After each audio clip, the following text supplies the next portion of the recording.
It's the Joe and Joey's Imagination Station, where we learn together, we play together, we explore together, and help each other. Welcome back to Joe and Joey's Imagination Station, kiddos! Today, we'll be teaching you kiddos something new. What is it, you ask? Well, it's the word of the week for you kids!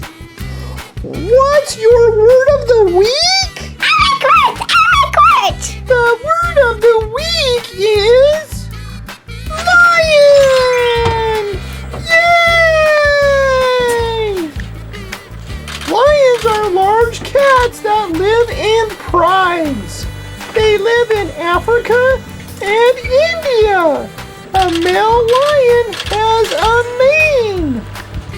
You can also use lion in a sentence like this. The lion was hungry and looked around for food.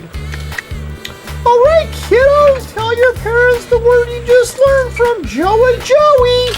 Lion! If you liked our video, ask your parents to give us a like and consider subscribing.